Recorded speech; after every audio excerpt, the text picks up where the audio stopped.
Today I'm here with the ROG Xbox Ally and the ROG Xbox Ally X. These two devices mark the first time both companies have co-branded a product. So let's see what these are all about.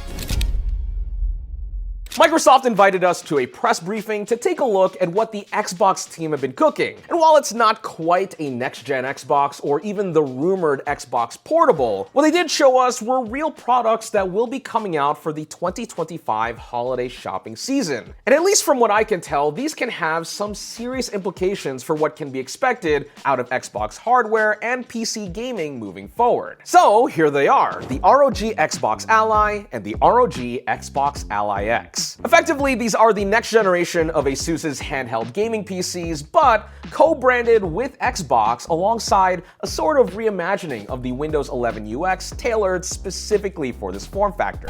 Okay, pause. First, I'd like to disclose right away that this video is going to be a bit tricky to make, because for one reason or another, there's not a lot I can actually show you in the way of footage of me actually playing with these devices, which is a shame because a handful of us in the press got a few minutes to try their enhanced UI, and I even got to play some Gears of War Reloaded on a demo unit. And honestly, I gotta say, it worked quite well for being an early prototype. But sadly, filming was basically limited to showing only hardware, not software. Take this as you will. Perhaps Xbox want more time to properly flesh things out before giving the public a full look, or maybe they don't want the competition sniffing out their ideas too early. Whatever the case, I will do my best to illustrate what it was like using these devices in the brief amount of time I had. Now, right at the forefront, what makes these co-branded allies so interesting, at least as far as functionality goes, is that they basically trimmed out a lot of the fat that makes Windows 11 annoying to use on handhelds. For example, the taskbar,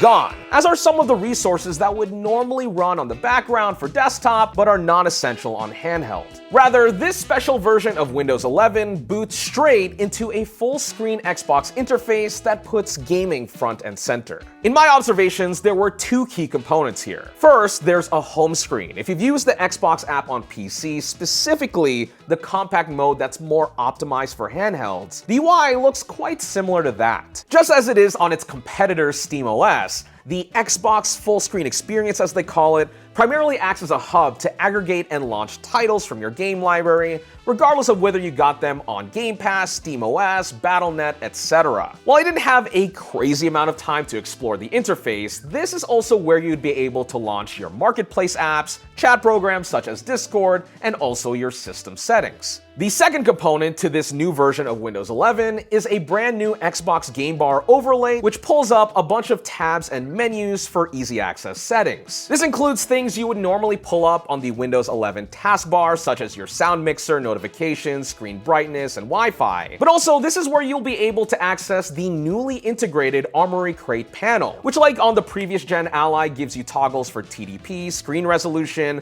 frame rate, performance monitors, you know, the usual stuff. However, the key difference here compared to the old Armory Crate is implementation. Teams from both ROG and Xbox say that they work together to integrate this deeper at an OS level to make sure that the system reacts faster and more consistently to your changes. And I could totally believe it. While playing Gears, for example, I was changing resolution and frame rate on the fly, and it was happening nearly as fast as it would have on my Steam Deck, which, to say the least, is a huge improvement. Looking beyond the software, the next headlining feature with this ROG Xbox Ally has to be its new design. Compared to the previous versions, this next generation incorporates handles into its shape just like a normal controller. While this effectively adds a little bit of chunk to the overall profile, the key improvement is in ergonomics. It simply rests perfectly in my hands. The buttons are also easy to reach. Granted, again, I've only spent a couple of minutes with this thing, but I'm not afraid to say that this new Ally might just be the most comfortable handheld I've ever tried. Or perhaps my brain has just been way too deep in Switch 2 mode the past couple of days. The bar, not that high. Additionally, there are a few nice touches added to the design, marking this new Xbox ROG partnership. Aside from that new Xbox button I mentioned earlier, the front of the Xbox Ally and Ally X have this printed texture with both brand names in small text. It looks pretty nice, kind of similar to what PlayStation does with their products from time to time. Also, while this is not a physical thing, the boot up sequence is also pretty slick. And while the Xbox Ally X is technically the higher end model of the two, I'm a bit partial to the white on the base model Xbox Ally.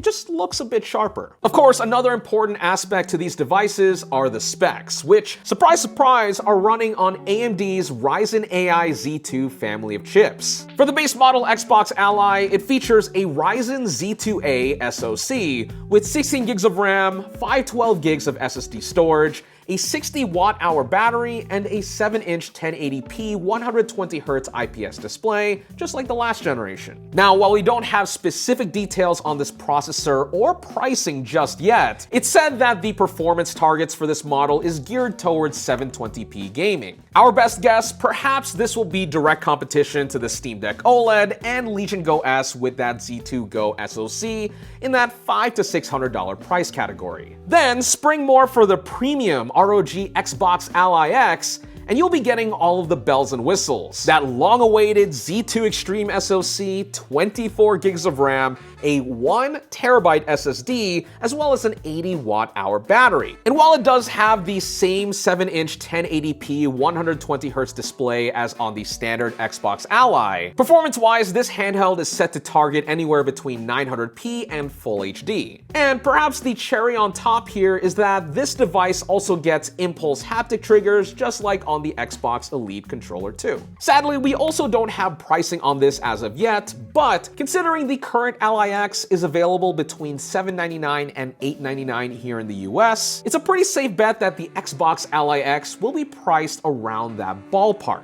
It definitely won't come cheap, but neither will any of the Z2 Extreme gaming handhelds rolling out over the next few months. While the ROG Xbox Ally is a sign that Microsoft are taking PC handhelds more seriously, one has got to wonder what this actually means for the Xbox brand as a whole. Personally, there are a few takeaways I have with this new co-branding partnership. First, this seems like a direct response to Lenovo's partnership with Valve and the Steam-powered Legion Go S. For quite a while, there were rumors suggesting that a new first-party Xbox handheld was coming on the horizon. But somewhere along the lines, plans changed. When you really think about it, the most successful PC handhelds outside of the Steam Deck are probably the ROG Ally and Legion Go. Makes sense coming from two of the biggest PC manufacturers in the world, but when Valve effectively showed interest in expanding SteamOS beyond its own first-party devices, let alone with one of Microsoft's biggest hardware partners, it's hard to see Xbox's partnership with ROG as anything but a defensive play. I mean, think about it. If you are Microsoft trying to figure out what the next 5 years of your business could look like, the risk of losing the handheld PC market to Valve altogether could have ripple effects, especially if SteamOS expands not just to other brand partners in this space, but also to other form factors such as desktops and laptops. And it certainly doesn't help that, as we've seen with the Legion Go S, the Steam-powered version performs better and outclasses its Windows 11 counterpart in user experience. This, for Xbox, is no laughing matter. Xbox's partnership with ROG also has an added benefit of giving Microsoft a little more time to figure out what to actually do with its first-party handheld. In other words, the Xbox Ally to some degree is a scapegoat to further iron out the Windows 11 experience before the real thing actually comes out and is marketed to a more mainstream audience to compete with the likes of the Switch and even a rumored PlayStation Portable. Also, if you're a ASUS, this partnership has got to be a no-brainer. Sure, wrangling multiple teams from companies is no walk in the park, but for ROG, they can make a more cohesive experience for the Ally alongside Xbox and Windows, and they have combined brand power and marketing power to really get this product in front of customers all over the world. Okay, but take a step back and look at Xbox as a whole, and you'll start to see why they're throwing darts at the wall to try to make something stick. They've obviously had a challenging time with the Xbox One, but this current generation right now is not doing so hot either, with estimates claiming that the PS5 is outselling the Xbox Series X and S as much as 5-to-1 in some sales periods. This certainly explains a bit why they're going with the everything is an Xbox marketing. After all, the thing that's actually working for them the most is the PC. Even though a majority of people might be buying their games on Steam or other marketplaces, just the fact that Windows is synonymous with PC gaming is a key advantage. So the fact that Xbox are recognizing the pressure and are taking serious steps to develop real, tangible improvements to the user experience should hopefully be a win for gamers as a whole. And while I do think it's kind of odd seeing co-branded Xbox ROG hardware, if not for thinking too deep about it, I do think that this partnership is a good thing for PC handhelds, at least for the time being. We'll have to wait and see how everything unfolds, especially as the ROG Xbox Ally releases this holiday season. Regardless, if you're curious, definitely subscribe to the channel. We're gonna get one in for review, and let me know, what do you think about all of this in the comments below? And otherwise, thanks for watching this video on Denki channel.